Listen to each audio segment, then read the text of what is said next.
세기를 넘어 지켜온 의식들이 단 하루 만에 무너진다면, 그리고 그 결정을 내린 이가 바로 교황이라면 여러분은 믿을 수 있겠습니까? 단순한 전통의 변화가 아니라 하느님의 이름으로 잘못된 길을 끊어내는 마지막 칼날이라면요. 오늘 교황 레오 14세의 역사적 선언이 교회의 운명을 뒤흔들고 있습니다. 그리고 그 모든 격변의 중심에는 단 하나의 불타는 질문이 있습니다. 우리가 성상과 조각상을 향해 드리는 존경, 그것은 참된 신앙일까요? 아니면 우상 숭배일까요? 사랑하는 형제자매 여러분, 오늘 저는 여러분의 마음속에 오래도록 맴돌던 질문 하나를 꺼내어 함께 나누고자 합니다. 우리 신앙의 길을 걷다 보면 때로는 너무나도 단순해 보이지만 영혼 깊은 곳에서 우리를 흔들고 혼란스럽게 만드는 물음들이 있습니다. 그 가운데 하나가 바로 이것입니다. 집에 십자가나 성모님의 상본을 두는 것이 옳은 일일까? 내가 무릎을 꿇고 기도하거나 그 앞에서 촛불을 밝히며 입 맞추는 것이 혹시 하느님께서 금하신 우상 숭배에 해당하는 것은 아닐까? 아마 여러분 중 많은 분들이 이런 생각을 해본 적이 있을 것입니다. 그리고 이 질문은 단순한 호기심이 아니라 진정으로 하느님을 바르게 사랑하고자 하는 마음에서 비롯된 갈망입니다.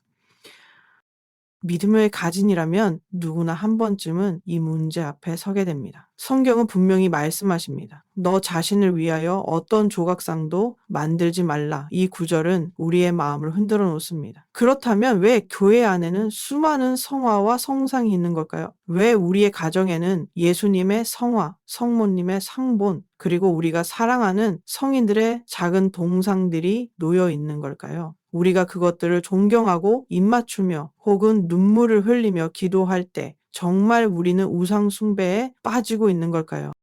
저는 이 질문을 할 때마다 마음이 떨립니다. 왜냐하면 이 물음은 단순히 교리적인 지식의 문제가 아니라 우리의 사랑과 신앙의 방향을 결정짓는 것이기 때문입니다.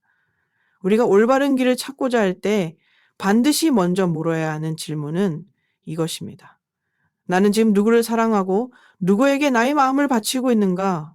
만약 우리가 단순히 나무나 돌이나 금속을 신으로 여기고 그것들에게 힘이 있다고 믿는다면 그것은 분명히 우상 숭배일 것입니다. 그러나 우리가 눈에 보이는 그 형상을 통해서 눈에 보이지 않는 하느님을 더 깊이 사랑하고자 한다면 그것은 전혀 다른 차원의 행위입니다.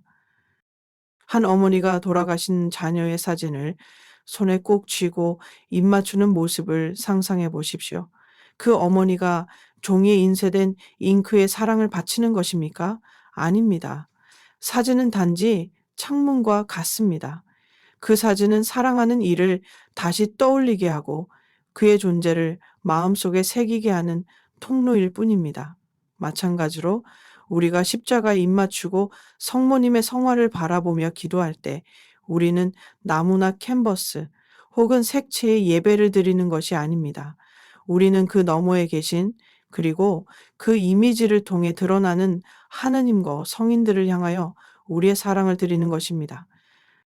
그러나 바로 이 지점에서 혼란이 생깁니다. 사람들은 눈에 보이는 행위만을 보고 저건 우상 숭배야라고 말하기 쉽습니다. 하지만 신앙의 본질은 눈에 보이는 행동이 아니라 마음의 의도에 있습니다. 하나님께서는 우리의 무릎 꿇음이나 손동작보다도 우리의 내면을 바라보십니다. 우리가 진정으로 그분을 향하고 있다면 우리의 모든 행위는 하나님께 향한 사랑의 표현이 될 수 있습니다.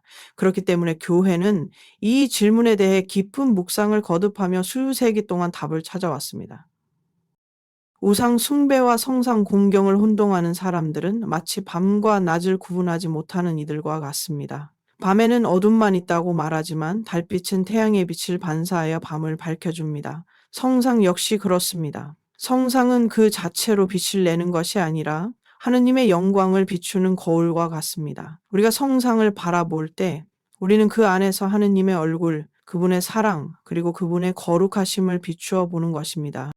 물론 이런 이해에 이르기까지 교회는 수많은 어려움과 오해를 겪어야 했습니다. 초대교회 신자들조차도 때때로 이 문제로 고민했고 어떤 이들은 실제로 성화를 파괴하거나 사용을 거부하기도 했습니다. 그러나 하느님께서는 교회를 버려두지 않으셨습니다. 그분은 성령의 인도로 교회를 이끌어 주셨고 마침내 교회는 분명한 대답을 내릴 수 있었습니다. 그리고 이 대답은 오늘날에도 여전히 우리를 자유롭게 하고 우리를 참된 빛으로 인도하고 있습니다. 사랑하는 여러분, 저는 이 질문을 여러분과 함께 붙들고 싶습니다. 왜냐하면 이 물음은 단순히 신학적 논쟁이 아니라 우리의 영혼이 하느님께 얼마나 정직하고 순결하게 나아가고 있는가를 비추어주는 거울이기 때문입니다. 우리가 이 행위가 우상숭배가 아닐까 하고 두려워할 때 사실은 우리의 마음이 이미 하느님을 향하고 있다는 증거입니다. 왜냐하면 오직 하느님을 사랑하는 이만이 이런 두려움을 품기 때문입니다. 이것이야말로 우리의 신앙이 살아있다는 표지입니다. 그리고 바로 여기서 우리는 다음 질문을 이어가야 합니다. 그렇다면 과연 무엇이 우상숭배이고 무엇이 정당한 공경일까요? 어떻게 하면 우리는 하느님을 거스르지 않으면서도 그분의 도구로 주어진 거룩한 이미지를 통해 더 깊이 기도하고 사랑할 수 있을까요? 이제 우리는 이 중요한 구별, 곧 우상숭배와 성상공경의 차이에 대해 함께 묵상해야 할 차례입니다. 사랑하는 형제자매 여러분, 이제 우리는 아주 중요한 분별의 지점에 서 있습니다. 바로 우상숭배와 성상공경은 어떻게 다른가라는 질문입니다. 이 구별을 명확히 하지 않으면 우리의 마음은 늘 혼란에 빠지고 우리의 신앙은 흔들릴 수밖에 없습니다. 하느님께 드려야 할 영광을 빼앗길까 두려워하면서도 동시에 눈에 보이는 표지를 통해 그분께 더 가까이 다가가고 싶은 갈망이 우리 안에 있기 때문입니다. 그렇다면 교회는 무엇을 가르치고 있을까요? 그리고 성경과 전통은 우리에게 어떤 길을 보여줄까요? 먼저 우상 숭배에 대해 생각해 봅시다. 우상 숭배란 단순히 어떤 형상 앞에 무릎을 꿇는 행위로 정의되지 않습니다. 우상 숭배는 하느님이 아닌 피조물을 신으로 여기고 그 피조물의 신적 권능을 부여하며 그 안에 우리의 궁극적 희망을 두는 행위입니다. 다시 말해 피조물을 창조주와 같은 자리에 올려놓는 것입니다. 고대 이교인들은 나무나 돌, 금속으로 만든 신상들을 실제 신으로 믿었습니다. 그들은 그 신상들이 스스로 힘을 가지고 기도를 듣고 축복을 내릴 수 있다고 생각했습니다. 바로 이것이 하느님께서 엄격히 금하신 우상 숭배입니다. 그들은 그 신상들이 스스로 힘을 가지고 기도를 듣고, 반면 성상 공경은 전혀 다른 차원에 있습니다. 우리는 결코 나무나 돌 혹은 그림 그 자체를 신으로 여기지 않습니다. 우리는 그것을 통해 하느님을 바라보고 하느님의 은총을 드러내는 도구로 삼습니다. 예를 들어 사랑하는 가족의 사진을 바라보며 입맞추는 사람이 있다고 합시다. 그는 사진 종이에 입맞추는 것이 아니라 그 사진이 가리키는 인물을 향한 사랑을 표현하는 것입니다. 성상도 이와 같습니다. 성상에 드리는 존경은 성상 자체가 아니라 그 너머에 계신 실제를 향하도록 우리를 이끌어주는 표지입니다. 성상에 드리는 존경은 성상 자체가 아니라 그것이 지시하는 언영, 벤신, 즉 예수님 성모님 그리고 성 토마스 아퀴나스는 이 점을 아주 분명히 설명했습니다. 그는 이미지에 드려지는 존경은 그것이 가리키는 원형으로 향한다라고 가르쳤습니다. 즉 우리가 십자가 앞에 무릎 꿇을 때 우리는 나무에 경배하는 것이 아니라 그 십자가에서 우리를 구원하신 예수 그리스도를 경배하는 것입니다. 우리가 성모님의 성화를 바라보며 기도할 때 우리는 종이에 그려진 색채를 숭배하는 것이 아니라 하나님의 어머니이신 마리아께 공경과 사랑을 드리는 것입니다. 그리고 우리가 어떤 성인의 성상을 향해 초를 밝히고 무릎을 꿇을 때 그 불빛은 그분의 덕행과 신앙을 본받고자 하는 우리의 결심을 비추는 것입니다. 여기서 우리는 또 하나의 중요한 구별을 살펴봐야 합니다. 교회는 라트리아, 레이루야, 둘리아, 둘리아, 그리고 하이퍼둘리아, 하이퍼둘리아, 하이퍼둘리아라는 세 가지 존경의 구분을 전해왔습니다.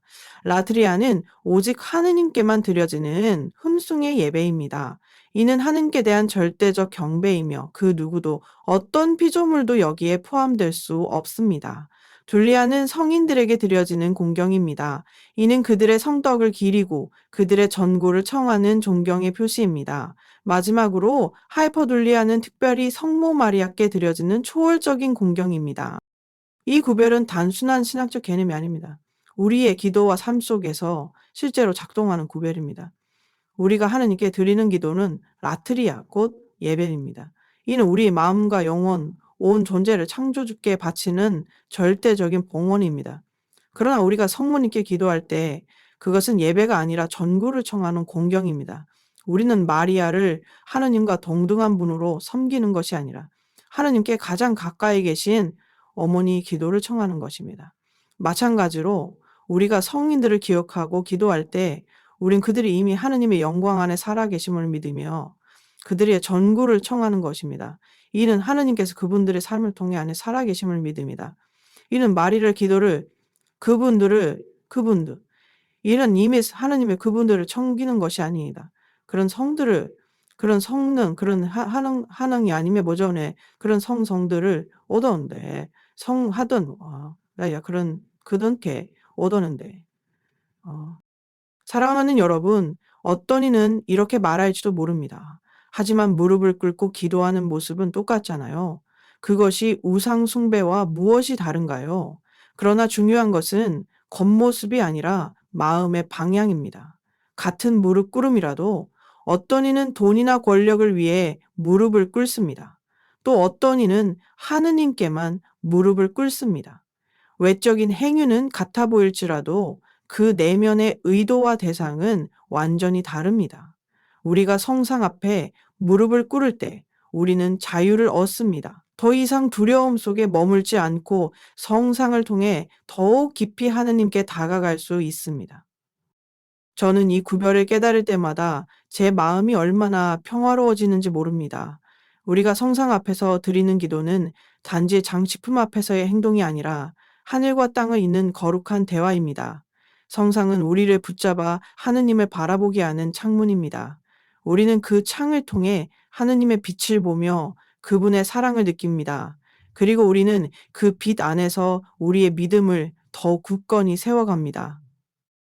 이제 우리는 다음 단계로 나아가야 합니다. 그렇다면 역사 속에서 교회는 이 구별을 어떻게 지켜왔을까요? 왜 어떤 시대에는 성상이 파괴되었고 또 어떤 시대에는 그것이 거룩한 보물로 간직되었을까요? 바로 여기서 우리는 교회 역사 속으로 들어가 성상과 관련된 격렬한 논쟁과 고난의 시기를 살펴보아야 합니다. 그것이 바로 성상 파괴 운동, 이른바 이콘 파괴 포로요카즘 교지 위기와 제2차 니케아 공유회입니다. 사랑하는 형제자매 여러분, 이제 우리는 교회의 역사 속으로 발걸음을 옮겨야 합니다. 오늘날 우리가 당연하게 여기며 성당에서, 가정에서, 그리고 성인의 성지에서 마주하는 수많은 성상과 성화들은 사실 아주 오랜 여정과 고난을 거쳐 지금 여기에 존재하게 되었습니다. 그 여정 가운데 특히 기억해야 할 사건이 바로 이콘 파괴 운동, 곧 성상 파괴의 위기였습니다. 이 사건은 단순히 예술의 문제가 아니었습니다. 그것은 신앙의 본질과 직결된 문제였고 교회의 일치를 심각하게 흔든 거대한 폭풍이었습니다. 6세기와 7세기에 접어들면서 비잔틴 제국은 정치적, 군사적 위기 속에서 혼란에 휩싸였습니다. 외적으로는 이슬람 세력이 급격히 세력을 넓혀가며 제국의 국경을 위협했고 내적으로는 황제와 교회 사이의 갈등이 첨예해졌습니다. 바로 이런 불안한 상황 속에서 성상은 우상 숭배다라는 급진적인 주장이 제기되기 시작했습니다. 어떤 황제들은 국가의 위기의 원인을 신자들이 성상을 공경하는 데 있다고 생각했고 따라서 모든 성상을 철저히 파괴하고 제거해야 한다는 법령을 내리게 되었습니다. 그 결과는 참혹했습니다. 수많은 성화가 불태워졌고 수세기 동안 전해 내려온 거룩한 성상들이 산산이 부서졌습니다. 성당 벽화를 긁어내고 성인의 성화를 지워버리며 심지어 성상을 지키려던 수도자들이 박해를 받으며 목숨을 잃기도 했습니다. 교회의 영혼을 담은 예술과 신앙의 표지들이 예, 눈앞에서 무너져 내리는 광경은 당시 신자들에게 깊은 상처를 남겼습니다. 많은 사람들은 의문에 휩싸였습니다. 정말 우리가 그동안 성상을 공경해온 것이 잘못이었을까? 그러나 하느님께서는 교회를 버려두지 않으셨습니다. 이 위기 속에서도 교회 안에는 성상의 의미를 올바르게 가르치며 신앙을 지켜낸 용기 있는 증인들이 있었습니다. 그 가운데 대표적인 인물이 바로 성 요한 다마스쿠스입니다. 그는 이렇게 외쳤습니다. 내가 그리는 것은 보이지 않는 하느님이 아니라 우리를 위해 사람이 되신 하느님이다. 성상은 하느님의 현존을 대체하지 않는다. 오히려 성상은 우리가 눈으로 볼 수 없는 신비를 드러내는 창문이다. 그의 이 증언은 단순한 변론이 아니라 신앙의 본질을 꿰뚫는 것이었습니다. 그러나 성자 예수 그리스도께서 참 사람이 되셨습니다. 그러나 성자 예수 그리스도께서 참 사람이 되시니라. 그 이정원은 우리를 그러려는 예시미를 우리를 성상은 그저는 상전을 따라하는 것이 따라서 성상은 바로 이 강생의 신비를 증거하는 표지였던 것입니다. 이러한 신학적 가르침과 수많은 신자들의 피 어린 증언 위에 마침내 교회는 성상의 정당성을 공식적으로 선언하게 되었습니다. 그것이 바로 787년에 열린 제2차 니케아 공의회였습니다. 이 공의회는 교회 역사에서 7번째 보편 공의회로 기록되며 성상 논쟁의 종지부를 찍은 결정적인 순간이었습니다. 교부들은 성령의 인도 안에서 오랜 토론을 거쳐 성상은 숭배가 아니다라는 교회의 분명한 입장은 성경이 지시하는 원형으로 향하는 것이다. 성상에 드려지는 존경은 성자, 성모, 성인들에게 향하며 그 근본 목적은 하느님께로 인도였습니다. 이 결정은 단순히 신학적 정리를 넘어 신앙생활의 자유를 회복시켰습니다. 공의회 이후 교회는 성상과 성호의 자리를 회복시키며 그것들을 통해 신자들이 더욱 깊은 묵상과 기도의 길에 들어설 수 있도록 이끌었습니다. 성당의 벽화와 모자이크는 다시 그려졌고 성인들의 얼굴은 다시금 신자들의 눈과 마음 앞에 드러나기 시작했습니다. 이는 단순한 회복이 아니라 교회가 성령의 인도 속에서 신앙의 본질을 더욱 분명히 드러낸 사건이었습니다.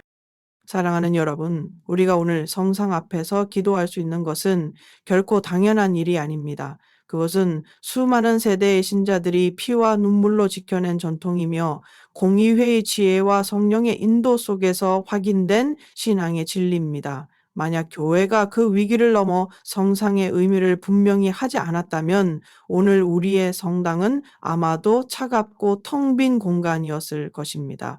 그러나 지금 우리는 성당에 들어설 때마다 십자가에 달리신 주님을 바라보고 성모님의 온화한 눈길을 마주하며 성인들의 굳건한 믿음을 눈으로 확인할 수 있습니다. 이것은 단순한 장식이 아니라 우리의 영혼을 일깨우고 하느님께 향하도록 돕는 은총의 수단입니다.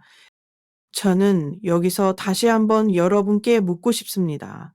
만약 성상이 없었다면 우리의 신앙은 과연 얼마나 가난하고 삭막했을까요? 글을 읽지 못하던 시대에도 성상은 신앙의 교과서가 되었습니다. 글보다 강렬하게, 말보다 깊이 우리의 마음에 새겨진 것은 바로 눈으로 본 성화와 성상이었습니다. 어린아이들이나 단순한 이들도 성상을 보며 하느님의 이야기를 배웠고 그 표정과 자세 속에서 복음의 진리를 체험했습니다. 이것이 바로 교회가 성상을 지켜낸 이유이며 우리가 오늘도 그것을 통해 은총을 받는 이유입니다. 이제 우리는 분명히 알 수 있습니다. 성상 파괴 운동은 단순한 예술적 논쟁이 아니라 신앙의 본질을 향한 치열한 전투였습니다. 그리고 교회는 성령의 도우심으로 승리했습니다. 그 결과 오늘 우리는 성상을 자유롭게 공경할 수 있으며 그 안에서 하느님의 사랑과 성인들의 신앙을 생생히 느낄 수 있습니다. 사랑하는 형제자매 여러분, 이 역사의 교훈은 오늘 우리에게도 여전히 울림을 줍니다. 지금도 세상은 성상의 가치를 오해하거나 무시하려고 합니다. 그러나 우리는 기억해야 합니다. 교회는 이미 수세기 전 이 문제를 깊이 논의하고 성령 안에서 분명한 답을 내렸다는 것을 말입니다. 그러므로 우리는 흔들리지 말고 더욱 담대하게 성상을 통해 하느님께 나아가야 합니다. 그리고 이제 우리는 또 다른 중요한 질문 앞에 서게 됩니다. 교회 역사 속에 이 논쟁을 넘어 성경 자체는 과연 성상에 대해 무엇을 말하고 있을까요? 하느님의 말씀은 이 문제를 어떻게 밝혀주고 있을까요? 이제 우리는 성경 안에서 성상과 이미지의 의미를 탐구하는 길로 함께 걸어가야 합니다. 사랑하는 형제자매 여러분, 이제 우리는 교회의 역사를 지나 성경의 땅으로 들어가야 합니다. 왜냐하면 신앙의 모든 근원은 하느님의 말씀에서 비롯되기 때문입니다. 어떤 이들은 이렇게 묻습니다. 성경은 분명히 우상을 만들지 말라고 했는데 어떻게 교회는 성상과 성화를 사용할 수 있습니까? 이 질문은 단순하지 않습니다. 오히려 신앙인들에게 매우 본질적이고도 도전적인 물음입니다. 그러나 우리가 성경을 깊이 묵상할 때 놀랍게도 성경 자체가 이미 성상의 올바른 사용을 지지하고 있다는 사실을 발견하게 됩니다. 출애굽기의 장면을 떠올려 보십시오. 하나님께서는 모세에게 계약궤를 만들라고 명하시면서 그 위에 두 천사의 형상을 금으로 새겨 올리라고 분명히 지시하셨습니다. 너는 정금으로 그룹 둘을 만들어 그들은 속죄판 위에 날개를 펴서 그 날개로 속죄판을 덮도록 하여라. 출 25, 18의 시병상 자체를 금지하셨다면 왜 하느님께선 친히 천사의 형상을 만들도록 명하셨을까요? 그것은 단순한 장식이 아니라 하느님께서 친히 당신의 임재를 드러내시기 위한 도구였습니다. 즉 금지된 것은 피조물을 신으로 섬기는 것이었지 하느님께서 명하신 표지를 통해 그분의 현존을 기념하는 것은 금지되지 않았던 것입니다. 민수기의 장면도 우리에게 깊은 묵상을 줍니다. 광야에서 이스라엘 백성이 불뱀에 물려 죽어갈 때 하느님께서는 모세에게 이렇게 말씀하셨습니다. 불뱀을 만들어 기둥 위에 달아 놓아라. 물린 자가 그것을 보면 살게 될 것이다. 민 21:8 모세가 만든 납뱀은 단순한 금속 덩어리가 아니었습니다. 그것을 바라보는 순간 하느님께서 주시는 구원의 힘이 그들에게 흘러 들어갔습니다. 물론 그 뱀이 스스로 능력을 가진 것이 아니라 하느님께서 그 표지를 통해 은총을 베푸셨던 것입니다. 바로 여기에 성상의 본질이 드러나는 것입니다. 그것은 결코 스스로 신이 되지 않지만 하느님께서 당신의 은총을 전달하는 통로가 될 수 있다는 것입니다. 물론 그 뱀이 스스로 능력을 가진 것이 아니라 하느님께서 그 표지를 통해 은총을 덩신 그시에 니는 무랑운데스. 사도행전에도 흥미로운 장면이 나옵니다. 바오로 사도의 몸에 닿았던 손수건이나 앞치마를 환자들에게 가져다 대면 병이 떠나가고 악령이 나갔다고 전해집니다. 사도 19:12 이것은 물질 그 자체가 신적 힘을 가졌다는 의미가 아닙니다. 그러나 하느님께서는 인간이 이해할 수 있는 구체적인 표지를 통해 당신의 능력을 드러내셨습니다. 만약 손수건조차도 은총의 도구가 될 수 있다면 성상 역시 하느님께서 당신의 은총을 전하시는 표지가 될 수 있지 않겠습니까? 무엇보다도 성경의 가장 큰 증거는 바로 예수 그리스도의 강생 사건 그 자체입니다. 보이지 않는 하느님의 모습이시며 모든 피조물보다 먼저 나신 분이시다. 골로 1:15라는 바오로 사도의 말처럼 예수님은 아버지 하느님의 눈에 보이는 형상으로 세상에 오셨습니다. 이전에는 누구도 하느님을 본 적이 없었습니다. 그러나 말씀이 사람이 되시어 요한저 14 우리 가운데 사셨을 때 하느님은 더 이상 보이지 않는 분만이 아니라 손으로 만지고 눈으로 볼 수 있는 분이 되셨습니다. 이것이 바로 모든 성상의 신학적 기초입니다. 우리가 예수님의 모습을 그림으로 그리고 조각하는 것은 보이지 않님은 또한 구약의 성전 안에도 수많은 상징과 형상이 있었습니다. 솔로몬이 성전을 건축할 때 그 내부는 그릇과 야자수, 꽃 모양으로 장식되었습니다. 일려왕 6장 참조. 이는 그 단순한 미적 장식이 아니라 하느님께서 창조하신 아름다움을 통해 그분의 영광을 드러내는 표지였습니다. 만약 모든 형상이 금지되었다면 왜 하느님께서는 성전 안에 이런 장식들을 허락하셨을까요? 이것은 우리에게 분명한 메시지를 줍니다. 문제는 형상이 아니라 그것을 어떻게 사용하느냐에 달려 있다는 것입니다. 형제자매 여러분, 성경은 우상 숭배를 강하게 단죄합니다. 그러나 동시에 하느님께서는 당신의 백성에게 눈에 보이는 표지를 주셔서 그 표지를 통해 믿음을 일깨우고 은총을 베푸셨습니다. 금지된 것은 형상이 아니라 그 형상을 신으로 섬기는 마음이었습니다. 그러므로 우리가 성상을 공경할 때 그 자체를 신으로 섬기지 않고 그 안에서 드러나는 하느님을 바라본다면 우리는 결코 계명을 어기는 것이 아닙니다. 이러한 성경의 증거들을 깊이 묵상할 때 우리의 마음은 안도감과 확신으로 가득 차게 됩니다. 우리는 두려움에 갇힐 필요가 없습니다. 하느님께서 친히 허락하신 표지들, 그리고 예수님의 강생을 통해 우리에게 주어진 보이는 사랑의 얼굴은 우리가 성상을 공경할 수 있는 확고한 근거가 됩니다. 성경은 금지보다 허락을 더 크게 보여줍니다. 단, 그 모든 것은 하느님을 향한 사랑 안에서만 올바르게 이해될 수 있습니다. 사랑하는 여러분, 성경은 성상 사용의 뿌리를 우리에게 분명히 드러내 주었습니다. 이제 우리는 이 성경적 토대 위에서 교부들과 신학자들이 어떻게 성상의 의미를 더 깊이 설명했는지를 살펴보아야 합니다. 특히 성 토마스 아퀴나스와 교회의 위대한 신학 전통은 성상이 왜 우리 신앙에 꼭 필요한지, 그리고 그것이 어떻게 우리를 강생하신 주님께 더 가까이 이끄는지를 명확히 보여줍니다. 그러므로 이제 우리는 성상의 신학적 기초, 곧 아퀴나스와 강생의 신비로 발걸음을 옮겨야 합니다. 사랑하는 형제자매 여러분, 이제 우리는 성상의 신학적 기초에 대해 묵상해 보고자 합니다. 성경이 이미 성상의 정당성을 뒷받침해 주었다면 교회의 위대한 신학자들은 그것을 더욱 깊이 설명하며 신앙인들의 마음에 확신을 심어 주었습니다. 그 가운데 특히 중요한 인물이 바로 교회의 박사 성 토마스 아퀴나스입니다. 아퀴나스는 중세 신학의 거대한 탑가도 같은 존재였으며 그의 사상은 오늘날까지도 교회가 성상을 이해하고 공경하는 데에 큰 빛이 되고 있습니다. 성 토마스는 이렇게 설명했습니다. 이미지에 드려지는 존경은 그 이미지 자체가 아니라 그것이 가리키는 원형으로 향한다.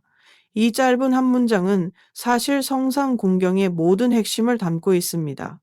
우리가 성상을 향해 무릎을 꿇고 기도할 때 우리는 나무나 돌, 금속이나 물감에 존경을 바치는 것이 아닙니다. 우리는 그 성상이 지시하는 실제 인물, 곧 예수 그리스도나 성모 마리아 혹은 성인들에게 우리의 사랑과 공경을 바치는 것입니다. 이 원리를 통해 아퀴나스는 성상과 우상 숭배의 차이를 명확히 밝혔습니다.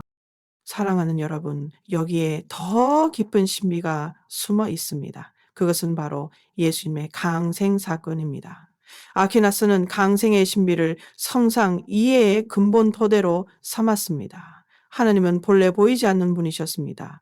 어느 누구도 하나님을 본 적이 없다. 요한 1:8고 성경은 말씀합니다. 그러나 말씀이 사람이 되셔 우리 가운데 사셨을 때 하나님은 더 이상 보이지 않는 분만이 아니셨습니다. 그분은 눈으로 보고 귀로 듣고 손으로 만질 수 있는 분이 되셨습니다. 이것이 바로 성상의 근본적인 의미입니다. 우리가 예수님의 얼굴을 그릴 수 있고 십자가에 달리신 모습을 조각할 수 있는 이유는 그분이 실제로 성상의 근본적인 의미다. 강생의 신비를 부정한다면 우리는 성상의 가치를 이해할 수 없습니다. 그러나 강생을 받아들인다면 성상은 더 이상 금지된 것이 아니라 오히려 필요하고 자연스러운 신앙의 표현이 됩니다. 우리는 보이는 것을 통해 보이지 않는 것을 배우고 눈에 보이는 표지를 통해 영원한 신비를 체험합니다. 하나님께서는 인간을 영과 육이 함께 결합된 존재로 창조하셨습니다. 따라서 우리의 신앙 역시 단지 정신적인 차원에 머무를 수 없습니다. 우리의 눈, 귀, 손, 그리고 감각 전체가 신앙의 길에 참여해야 합니다. 성상은 바로 이 점에서 우리 신앙의 전인적 차원을 열어줍니다. 아퀴나스는 또 이렇게 가르칩니다. 성상은 단순히 기억의 도구가 아니라 경건을 일깨우는 수단이다. 즉 성상은 단순히 우리로 하여금 성경 이야기를 상기하게 하는 것이 아니라 실제로 우리의 마음을 하느님께 들어 올리는 힘을 지니고 있다는 것입니다. 성상 앞에 설 때 우리는 단순히 눈으로 보는 것이 아니라 영혼 깊은 곳에서 감각과 영성이 하나로 어우러져 하느님과의 만남을 경험합니다. 이것은 추상적인 개념이 아니라 실제로 수많은 성인들의 삶에서 확인된 진리였습니다. 예를 들어 성녀 데레사 아빌라는 십자가에 달리신 예수님의 성상을 묵상하다가 깊은 회심을 경험했습니다. 그녀는 그 성상을 바라보며 주님의 고통이 자신의 마음을 뚫고 들어와 사랑의 불꽃으로 변화시켰다고 고백했습니다. 만약 성상이 단순한 장식품에 불과했다면 어떻게 이런 내적 변화가 일어날 수 있었겠습니까? 성상은 단순한 그림이나 조각을 넘어 하느님께서 우리 영혼을 일깨우시고 변화시키시는 은총의 도구가 될 수 있음을 보여줍니다. 아퀴나스의 사상은 우리에게 또 하나의 중요한 깨달음을 줍니다. 그것은 성상에 드려지는 존경이 결국 하느님께로 향한다는 점입니다. 성인은 하느님의 은총 안에서 거룩하게 살았던 분들이며 그들의 삶은 하느님의 영광을 드러내는 거울입니다. 따라서 우리가 성인의 성상을 공경할 때 그것은 성인 자체를 신으로 섬기는 것이 아니라 그들을 통해 드러나신 하느님의 은총을 찬미하는 것입니다. 성모 마리아께 드리는 특별한 공경 역시 마찬가지입니다. 마리아께서는 하느님께서 인류 구원을 위해 선택하신 도구였으며 그분의 삶 전체는 하느님의 사랑과 자비의 증거였습니다. 그분의 삶 전체는 하느님의 사랑과 자비의 증거였습니다. 그분의 삶체는 하느님의 사랑과 자비의 증거였습니다. 따라서 우리가 석이는 쩐 하느님의 사랑과 자비의 침견는거리가 그분의 성과 영심론거라 그반 펀드나의 사남배가는 아쿠는 정구리가 선미리 시절에 아니는요 유시모에 넣었습니다. 그분은 성도난 후스네고스니 우리스녀 그분은 사랑하는 여러분, 여기서 우리는 중요한 사실을 다시 확인하게 됩니다. 성상 공경은 우상 숭배와 전혀 다릅니다. 우상 숭배는 피조물에 신적 능력을 부여하는 것이지만 성상 공경은 피조물을 통해 창조주께 나아가는 길입니다. 성상은 마치 창문과도 같습니다. 창문을 바라본다고 해서 우리는 유리를 사랑하는 것이 아닙니다. 우리는 그 너머로 들어오는 빛을 바라보는 것입니다. 성상 역시 마찬가지입니다. 우리는 성상을 바라보지만 사실은 그 너머에 계신 하느님과 성인들을 향하고 있습니다. 아퀴나스의 가르침은 단순한 철학적 설명이 아니라 교회가 살아온 신앙의 체험을 논리적으로 정리한 것입니다. 수많은 신자들이 성상 앞에서 기도하며 은총을 체험했고 성인들이 성상을 통해 깊은 회심을 경험했습니다. 교회는 이러한 체험들을 신학적으로 설명하며 성상이 신앙의 삶에서 어떤 의미를 지니는지 분명히 밝혀왔습니다. 형제자매 여러분, 우리가 성상을 통해 기도할 때 우리는 단순히 과거의 전통을 반복하는 것이 아닙니다. 우리는 강생의 신비를 현재 속에 다시 살아내는 것입니다. 예수님께서 사람이 되셔서 우리와 함께 사셨던 것처럼 성상은 지금 이 순간에도 그분이 우리와 함께 계심을 상기시켜 줍니다. 성상은 하느님이 멀리 계시지 않고 우리의 삶 속에 가까이 다가와 계시다는 확실한 표지입니다. 그리고 이 모든 신학적 설명은 단순히 학문적 차원에 머무르지 않습니다. 그것은 우리의 삶을 바꾸고 우리의 기도를 변화시키며 우리의 마음을 새롭게 합니다. 성상을 올바르게 이해하고 공경할 때 우리는 하느님께 더 가까이 다가가며 우리의 신앙은 더욱 성숙해집니다. 이제 우리는 다음으로 교회 초대 시대에 이미 성상의 전통이 어떻게 뿌리 내렸는지를 살펴보아야 합니다. 성경과 신학만이 아니라 초기 신자들의 삶 속에서도 성상의 사용은 분명히 드러납니다. 로마의 카타콤바 벽화들, 성 루카가 그렸다고 전해지는 성모님의 초상, 그리고 성 요한 다마스쿠스를 비롯한 교부들의 증언은 성상이 교회의 심장 속에 얼마나 깊이 자리 잡고 있었는지를 잘 보여줍니다. 사랑하는 형제 자매 여러분, 이제 우리는 신학적 토대를 넘어 교회 가장 초기 시대에 곧 사도들과 그 직계 제자들이 살았던 시대로 눈길을 돌려야 합니다. 왜냐하면 우리가 지금 사용하는 성상과 성화가 단순히 중세 시대의 산물이 아니라 이미 초대 교회 공동체의 삶과 신앙 속에 깊이 자리 잡고 있었음을 확인할 수 있기 때문입니다. 이 사실은 우리에게 큰 위로와 확신을 줍니다. 성상은 어떤 후대의 발명품이 아니라 교회의 가장 오래된 숨결과 함께 태어난 신앙의 유산이기 때문입니다. 로마의 카타콤바를 떠올려 보십시오. 바케 시대의 그리스도인들은 지하 묘지인 카타콤바에서 미사를 드리고 신앙을 지켰습니다. 그 어둡고 습한 벽 위에는 믿기 어려운 만큼 생생한 그림들이 새겨져 있었습니다. 어린 양을 어깨에 메고 있는 착한 목자의 모습, 바다에 던져진 요나가 물고기 뱃속에서 구원받는 장면, 사자굴에 던져진 다니엘이 천사의 보호를 받는 모습, 그리고 아기 예수를 안고 있는 성모님의 부드러운 얼굴까지, 그를 읽지 못했던 이들도 이 그림들을 바라보며 복음을 배웠습니다. 벽화와 성화는 그들에게 살아있는 성경이었고 신앙을 지켜주는 힘이었습니다. 만약 초기 교회가 성상을 금지했다면 어떻게 이들을 찾으란 후에는 또한 전해 내려오는 아름다운 전통 중 하나는 성 루카 복음사가가 성모 마리아의 초상을 그렸다는 이야기입니다. 역사적으로 그 진위 여부를 완전히 확인할 수는 없지만 이 전통이 매우 일찍부터 교회 안에서 전해졌다는 사실 자체가 중요한 의미를 지닙니다. 초기 그리스도인들은 성모님의 모습을 그림으로 남기는 것에 아무런 모순을 느끼지 않았습니다. 오히려 그분의 모습을 통해 하나님의 어머니께 대한 사랑과 신뢰를 더욱 깊이 드러내고자 했던 것입니다. 교부들의 가르침 역시 우리에게 확실한 길을 보여줍니다. 성 요한 다마스쿠스는 성상 파괴 논란이 거세게 일어나던 시대에 이렇게 말했습니다. 내가 그리는 것은 보이지 않는 하느님이 아니다. 내가 그리는 것은 사람이 되신 하느님이다. 만약 하느님께서 사람이 되지 않으셨다면 나는 결코 그분을 그릴 수 없었을 것이다. 그러나 그분이 사람이 되셨기에 나는 그분을 형상화할 수 있다. 이 고백은 단순한 논리적 변호가 아니라 강생의 신비를 토대로 한 깊은 신앙의 선언이었습니다. 성 그레고리오 대교황 역시 성상의 가치를 분명히 말했습니다.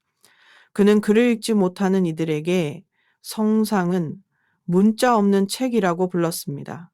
성상은 단순한 장식이 아니라 하느님의 말씀을 눈으로 보게 하는 살아있는 교과서였습니다.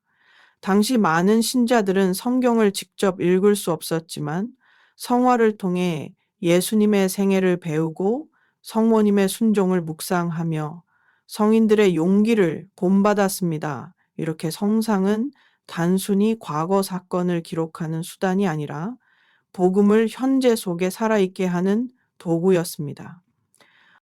성 아우구스티누 역시 눈에 보이는 표지를 통해 눈에 보이지 않는 진리를 배운다라고 강조했습니다.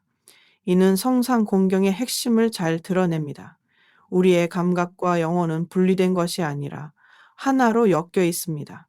하느님께서는 물질 세계를 창조하시며 그 안에서 당신의 은총을 드러내셨습니다. 그러므로 그림과 조각과 같은 물질적인 표지를 통해 하느님의 신비를 배우는 것은 결코 이상한 일이 아닙니다. 오히려 그것은 인간을 영혼과 육체가 결합된 존재로 창조하신 하느님의 뜻에 부합합니다.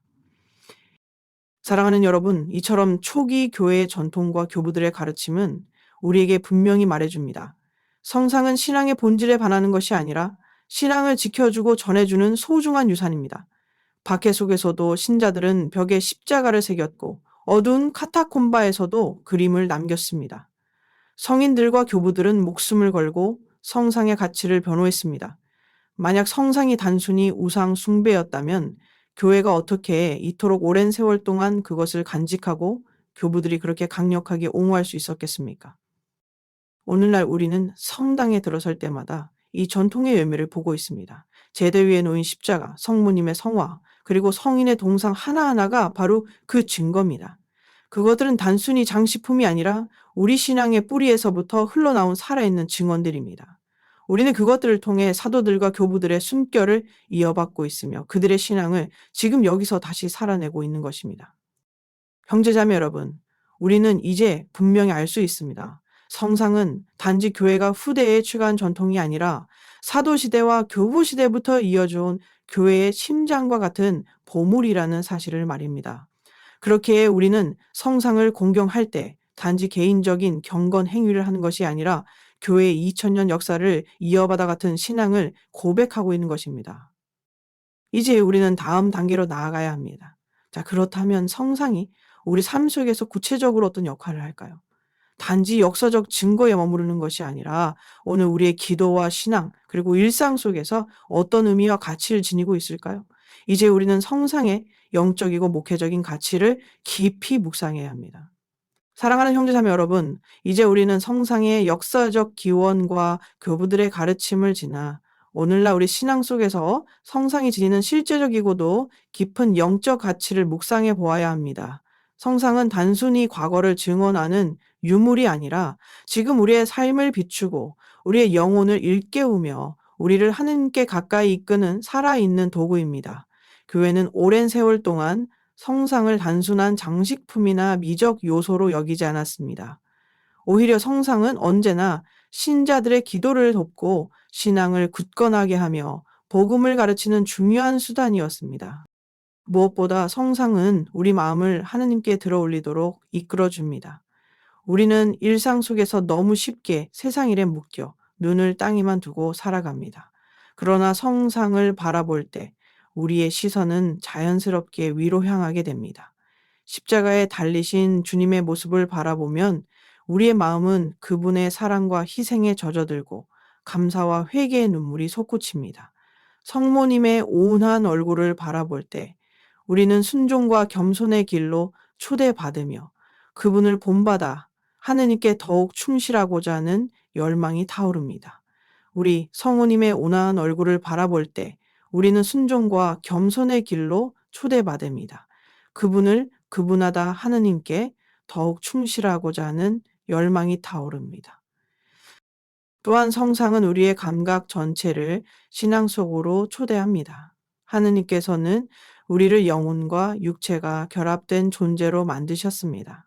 그러므로 우리는 단순히 머리로만 믿음을 배우는 것이 아니라 눈으로 보고 귀로 듣고 손으로 만지며 신앙을 체험합니다. 성상은 바로 이 감각적 체험을 통해 영적 진리를 더 깊이 받아들이도록 돕습니다. 어린아이가 성심의 이미지를 보며 예수님은 내 마음을 사랑하시고 지켜주시는 분이시구나 하고 느낄 때 그 깨달음은 단순한 설명보다 훨씬 깊이 그의 마음에 새겨집니다.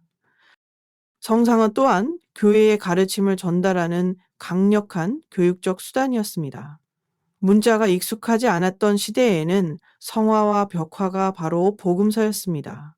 신자들은 그림 속 장면을 통해 예수님의 탄생과 순환, 부활을 배우고 성모님의 믿음을 본받았으며 성인들의 용기를 기억했습니다. 성 그레고리오 교황이 말했듯이 성상은 문자 없는 책이었습니다. 지금도 여전히 성상은 우리에게 같은 역할을 합니다. 성상은 성경 말씀을 단순히 귀로만 듣는 것이 아니라 눈과 마음으로도 느끼게 합니다. 더 나아가 성상은 우리 기도를 더 깊고 친밀하게 만듭니다. 우리는 성상 앞에서 무릎을 꿇으며 눈에 보이는 그 형상을 통해 보이지 않는 분께 마음을 열게 됩니다. 때로는 말로 다 할 수 없는 우리의 눈물과 한숨이 성상을 통해 드러납니다. 성녀 데레사 아빌라가 고백했듯 십자가에 달리신 주님의 상을 바라보는 순간 그녀의 마음은 불꽃처럼 타올라 회심의 은총을 받았습니다. 성상은 단지 물질이 아니며 우리의 마음을 흔들어 주시는 하나님의 손길이 될 수 있습니다.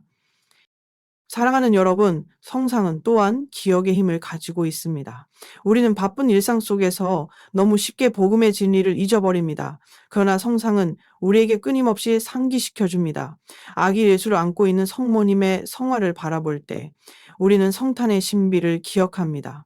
부활하신 주님의 성상을 바라볼 때 우리는 영원한 생명에 대한 희망을 새롭게 합니다. 성상은 우리 신앙의 여정을 끊임없이 상기시키는 표지이며 우리가 진리에서 멀어지지 않도록 이끌어주는 나침반입니다. 또한 성상은 공동체의 신앙을 하나로 묶어줍니다.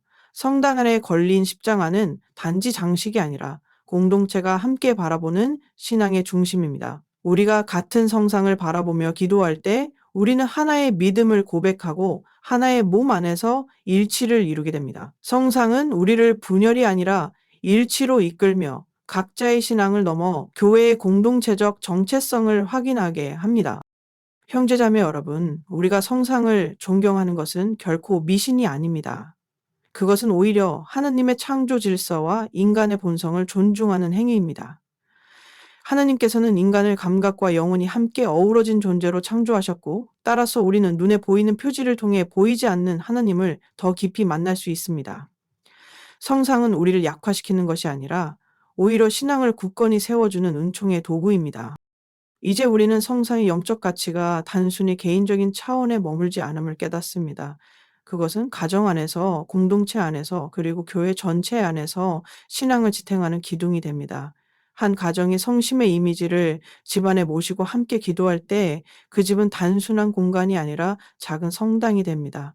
아이들은 그 이미지를 보며 신앙을 배우고 부모는 그 앞에서 가정을 위해 기도하며 하느님의 보호는 그 집 위에 머뭅니다. 이렇게 성상은 단순한 물질을 넘어 살아있는 신앙의 불꽃이 됩니다.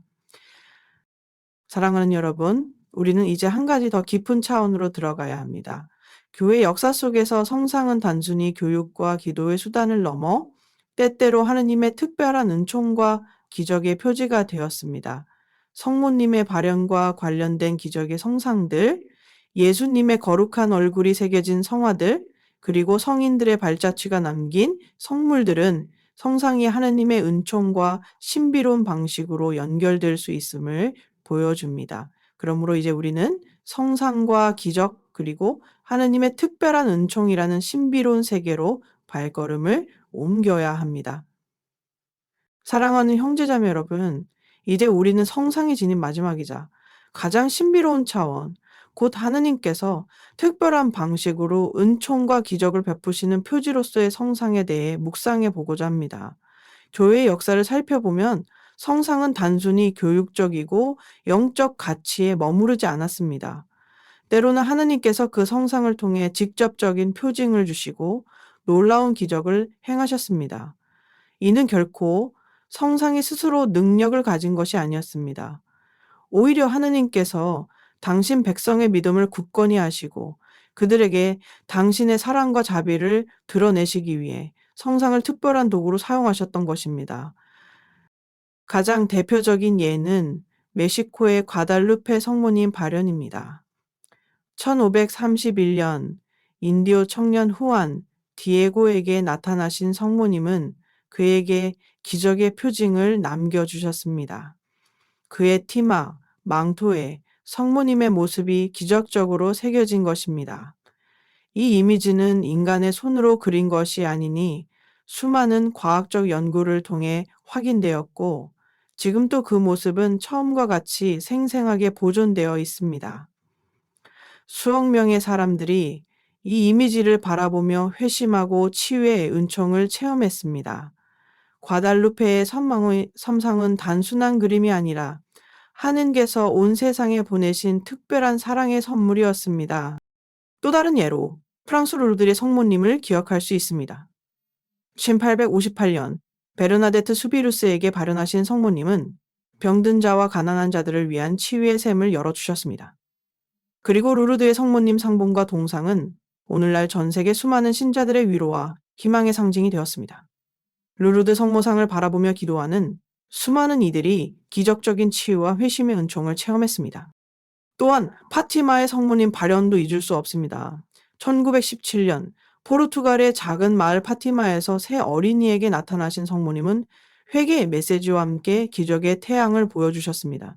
이후 전 세계에 세워진 파티마 성모상은 단지 조각상이 아니라 인류를 향한 하느님의 자비와 평화의 약속을 상기시키는 살아있는 표징이 되었습니다. 그 앞에서 수많은 신자들이 무릎을 꿇고 회개의 눈물을 흘리며 새로운 삶의 은총을 받았습니다. 그러나 성상과 기적의 관계는 단지 성모님 발현에만 국한되지 않습니다.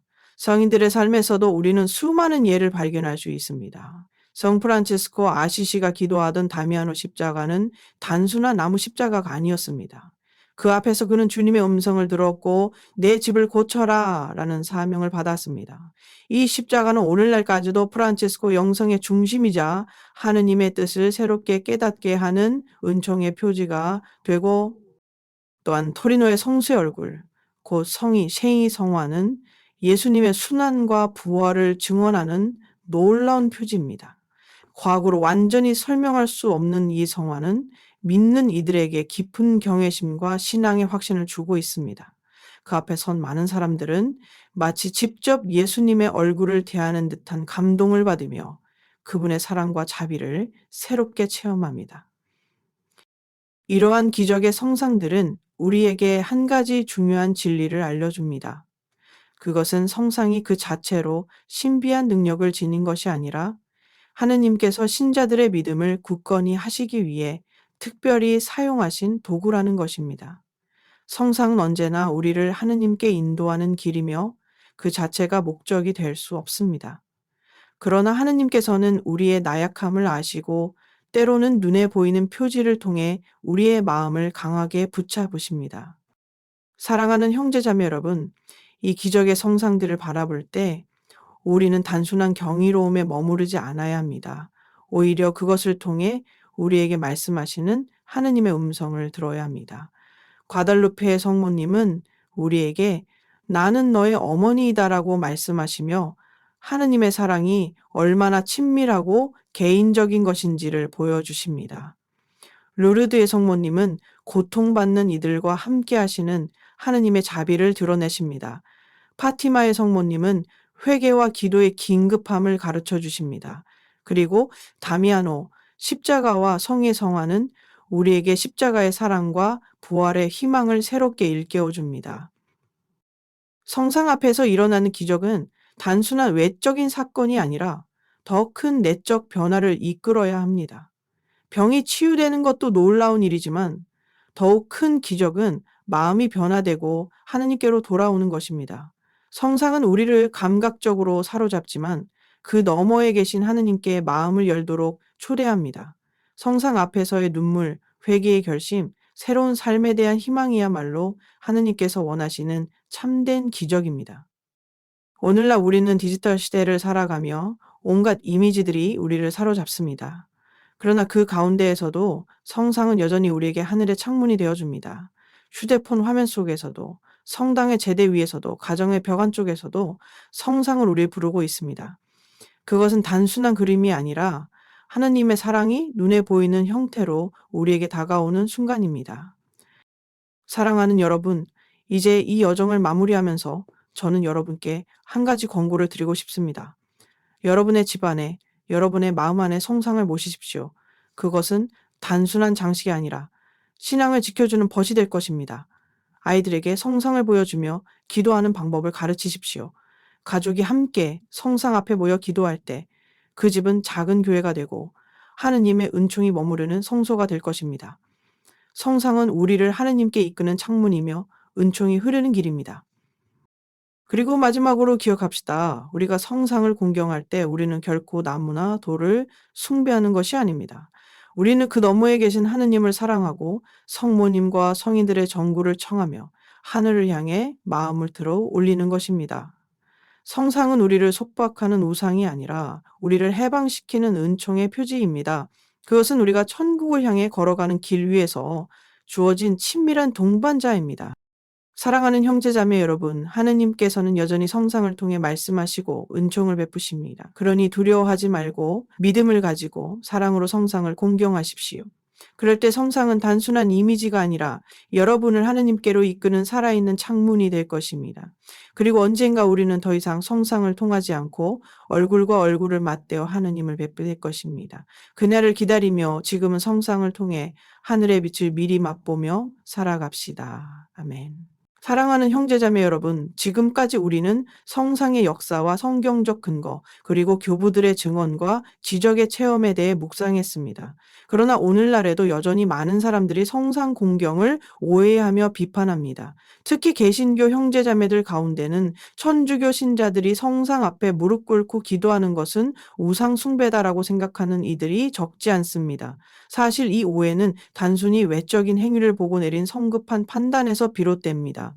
무릎을 꿇는 모습만 본다면 그것이 마치 나무나 돌을 숭배하는 것처럼 보일 수 있습니다. 그러나 우리가 반드시 분명히 해야 할 것은 외적인 자세와 내적인 의도는 전혀 다르다는 것은 교회는 오랜 세월 동안 이 구별을 신학적으로 명확히 해왔습니다. 바로 라트리아 레이트리아, 둘리아 그리고 하이퍼둘리아, 이천 하이퍼둘리아 두 개의 구별입니다. 라트리아는 오직 하느님께만 드려지는 흠숭의 예배입니다. 그것은 창조주이신 하느님께 우리의 전 존재를 봉헌하며 그분을 유일한 주님으로 섬기는 절대적인 경배입니다. 우리는 성인들에게 드려지는 공경입니다. 우리는 성인들을 하느님처럼 섬기는 것이 아니라 그들의 성덕과 모범을 기리며 그들의 전구를 청합니다. 마지막으로 하이퍼둘리아는 특별히 성모 마리아께 드려지는 공경으로 그들의 성덕과 모범을 기립니다. 마지막으로 하이퍼둘리아는 특별을 청합니다. 이 구별은 단순한 신학적 용어가 아니라 실제 신앙생활 속에서 살아있는 구분입니다. 우리가 성당에서 성차 앞에 무릎을 꿇을 때 그것은 라트리아입니다. 우리는 성차 안에 현존하시는 예수 그리스도를 흠숭하며 오직 그분께만 경배를 드립니다. 그러나 우리가 성인의 성상 앞에서 무릎을 꿇고 기도할 때 그것은 둘리아입니다.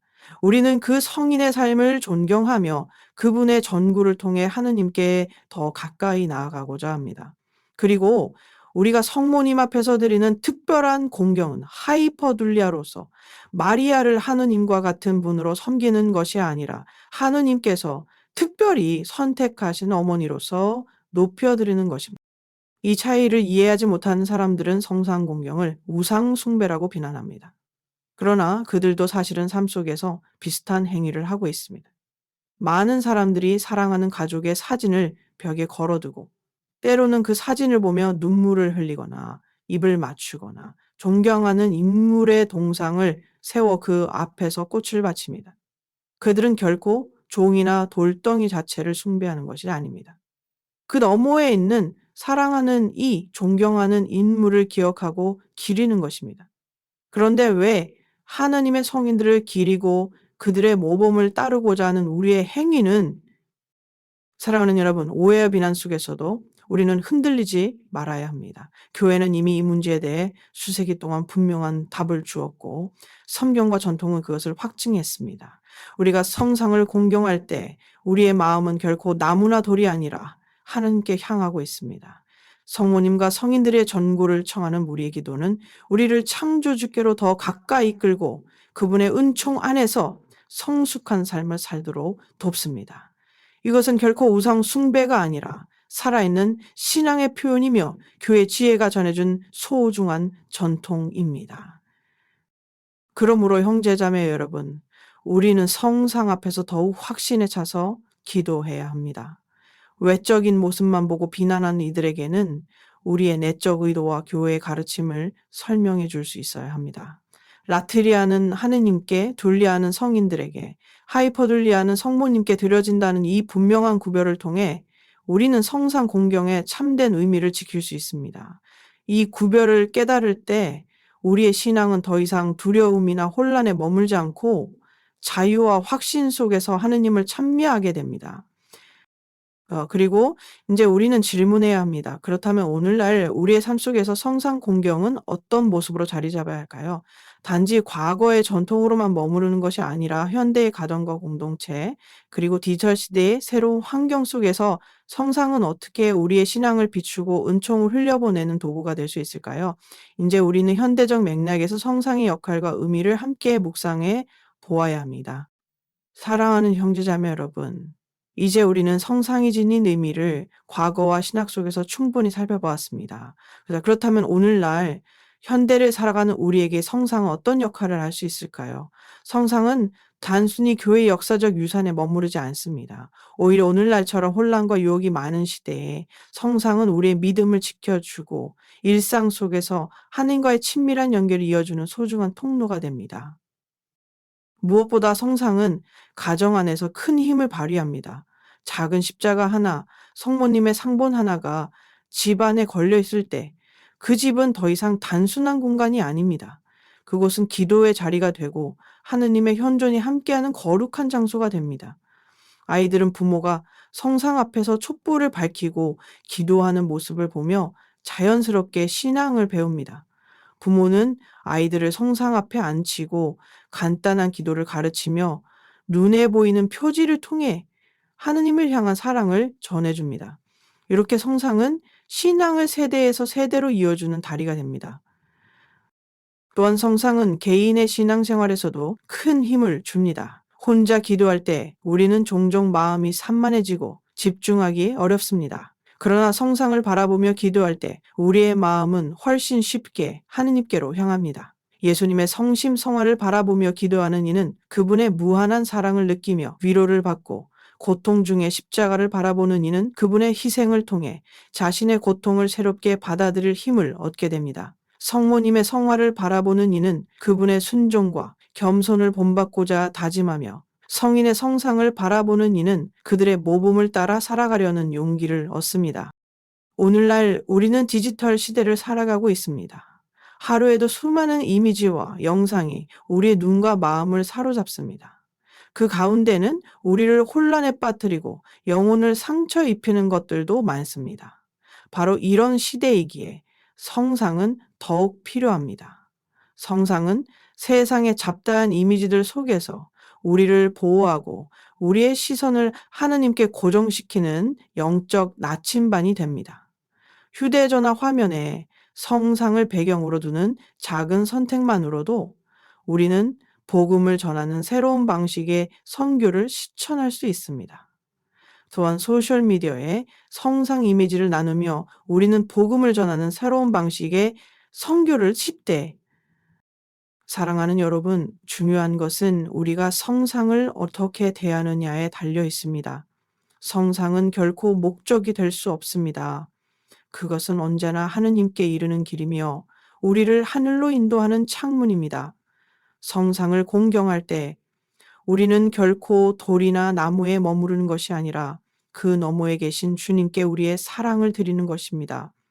그러므로 성상 앞에 설 때마다 우리는 우리의 마음을 새롭게 하고 오직 하느님만이 우리의 중심임을 고백해야 합니다.